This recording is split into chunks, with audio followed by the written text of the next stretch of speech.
గురించి మాట్లాడతాం. దయచేసి దేశంలో చర్చ జరగాలి. 4 కుటుంబాల గురించి మాట్లాడతాం. ఇప్పుడు ఉదాహరణకు తెలంగాణలో పెద్దపల్లి పార్లమెంట్ ఎస్సీ నియోజకవర్గం నుంచి ఇప్పుడు గెలిచింది గడ్డం వంశీ.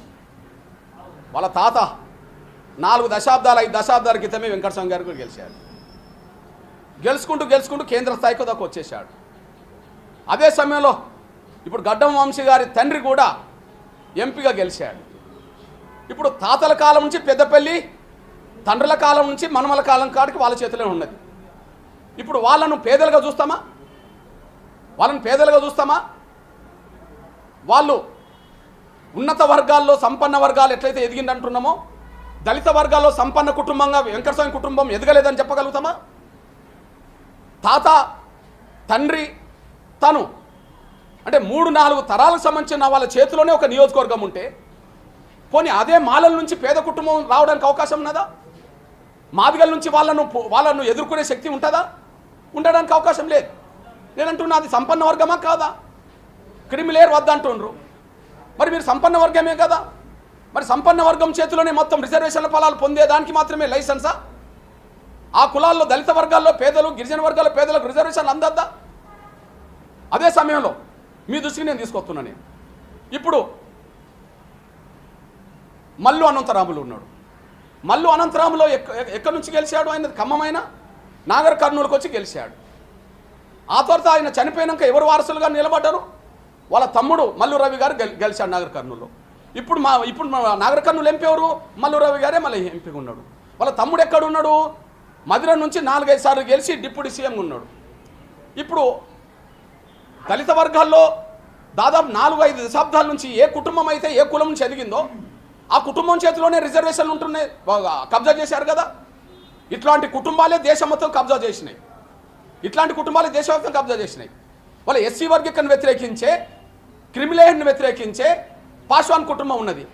బీహార్లో పాశ్వాన్ ఒక రాజకీయ పార్టీ పెట్టిండు కదా. ఉన్నత వర్గాల వాళ్ళు పార్టీలు పెట్టి కూడా నడపలేకపోతుండ్రు.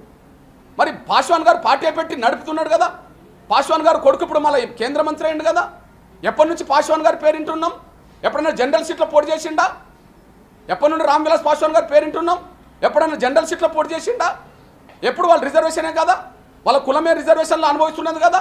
వాళ్ళ కుటుంబమే రిజర్వేషన్లు అనుభవిస్తున్నది కదా. అంటే ఇంకో దళిత లీడరు ఆడ పాశ్వానేతర కులాల నుంచి ఎవరైనా ఎదగడానికి అవకాశం వీళ్ళు కనిపిస్తున్నారా? లేదు కదా. వాళ్ళు వర్గీకరణకు వ్యతిరేకిస్తారు, మా కులమే తినాలని. వాళ్ళు క్రిమిలేయర్ని వ్యతిరేకిస్తారు, మా కుటుంబమే తినాలని చెప్పి. ఎంతకాలం నడవాలి? ఈ దేశంలో దళిత గిరిజన వర్గాల్లో సంపన్న వర్గం ఎదిగిందా లేదా? ఆ ఎదిగిన సంపన్న వర్గం నుంచి కనీసం మినహాయింపులు రావాలా వద్దా? పేద వర్గాలకు అందే కాడా? మీ దృష్టికి నేను తీసుకొస్తున్నా. నేను మా మాయావతి గారు ఇప్పుడు పేద కుటుంబం నుంచి ఉన్న వ్యక్తి అని చెప్పాలా? మాయావతి గారికి రిజర్వేషన్ అమలు జరగాల? 4 సార్లు ముఖ్యమంత్రి అయింది కదా. పార్టీ దేశవ్యాప్తంగా పార్టీ తమ చేతిలో పెట్టుకున్నది కదా. పార్టీ నిధులు అంటే ఇప్పుడు కుటుంబం నిధులకు మారినాయి కదా. తన కుటుంబంలో ఉండబట్టి తన అన్న కొడుకు పేరుతో 100 కోట్ల రూపాయలు డ్రా చేసింది కదా. ఇప్పుడు ఆమె రిజర్వేషన్లు వర్గీకరణకు వ్యతిరేకం, ఆ కులానికే రిజర్వేషన్లు అందాలని. ఆమె క్రిమిలేయర్కి వ్యతిరేకం, ఆమె పేద కుటుంబం నుంచి పేద కుటుంబం అని చెప్పగలుగుతామా? మల్లికార్జున్ ఖర్గే ఉన్నాడు దేశంలో కాంగ్రెస్ పార్టీ ఇప్పుడు అధినేత. కాంగ్రెస్ పార్టీకి జాతీయ స్థాయి అధ్యక్షుడికి ఎదిగే స్థాయికి వచ్చాడు. ఎక్కడి నుండి వచ్చిండు? రిజర్వేషన్ నుంచే కదా. ఎన్నిసార్లు గెలిచిండు? 7-8 సార్లు పార్లమెంట్గా గెలిచిండు కదా రిజర్వేషన్ నుంచే. ఇప్పుడు వాళ్ళ కొడుకు రిజర్వేషన్ నుంచి గెలిచి మంత్రి అయిండు కదా కర్ణాటకలో. వాళ్ళ సొంత అల్లుడు, వాళ్ళ బిడ్డ భర్త ఇప్పుడు ఎంపీగా గెలిచి వచ్చిండు కదా రిజర్వేషన్ నుంచే. అంటే మల్లికార్జున్ కుటుంబానికే రిజర్వేషన్ 50 ఏళ్ళుగా ఉండాలా? 100 కోట్ల రూపాయలు, 1000 కోట్ల రూపాయలు ఆస్తికి ఇప్పుడు వారసులు కాదా? వాళ్ళ కుటుంబాలు పేదరికంలో ఉన్నాయా? వాళ్ళు ఇతర కులానికి రిజర్వేషన్ రాకుండా అడ్డం పడతాడు మల్లికార్జున్ ఖర్గే. చివరికి పేద కుటుంబాలకు న్యాయం జరగకుండా చేయడానికి క్రిమిలేయర్ వద్దంటాడు. పోనీ క్రిమిలేయర్ వద్దంటుండ్రు, మరి పేద కుటుంబాలకు మీకు మధ్యలో పోటీ జరిగితే పేద కుటుంబాలకు మేలు ఎట్లా జరగాలి? కనీసం క్రిమిలేయర్ని వ్యతిరేకించే వాళ్ళు ప్రత్యామ్నాయ సూచన కూడా పేద వర్గాలకు అందే విధంగా. నిజమే, మేము 50-60 ఏళ్ళుగా మేము ఎదిగాం. ఉన్నత ఐఏఎస్ ఆఫీసర్ల కుటుంబాలు ఉన్నాయి. ఏ ఊర్ల నుంచి అయితే ఆ కుటుంబాలు ఎదిగినాయో అదే ఊర్లో ఒక పేద కుటుంబం బిడ్డలు, మాలలో, మాదిగలో, ఇతర కులాల వాళ్ళ బిడ్డలతో పోటీపడే అవకాశం ఉంటుందా? చదువుకునే అవకాశాల్లో, ఉద్యోగాలు సంపాదించుకునే కాడ ఉండదు కదా. అట్లాంటప్పుడు ఏం చేయాలి? కనీసం ప్రత్యామ్నాయ సూచన చేయాలి. అది చేస్తలేరు. ఎస్సీ ఎస్టీ వర్గాల నుంచి ఏ కులాలైతే దేశవ్యాప్తంగా ఎదిగినాయో, ఏ తెగలైతే ఎదిగినాయో వాళ్ళు పార్లమెంటును తీసేశారు, కబ్జా చేసుకున్నారు. వాళ్ళు ఏ కుటుంబాలు అయితే ఎదిగినాయో కబ్జా చేసుకున్నారు.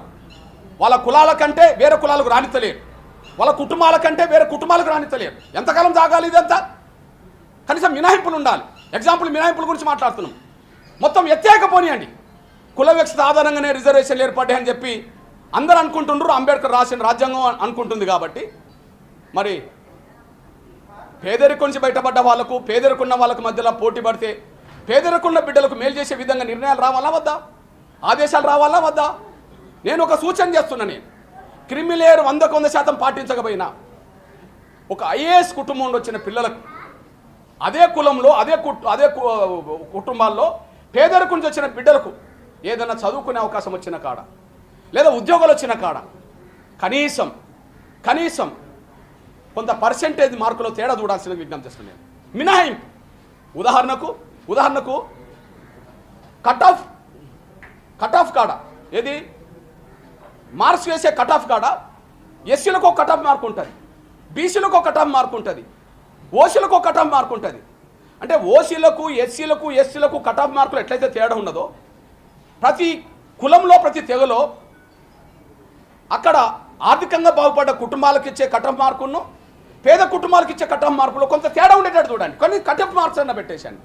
దానివల్ల కొంత పేద కుటుంబాలు చెదిగిన పిల్లలకు ఉన్నత చదువులు అందుకోవడానికి అవకాశం, ఉద్యోగాలు అందుకునే అవకాశం, రాజకీయంగా ముందుకెళ్ళే అవకాశం తర్వాత వస్తుందనేసి కూడా మీద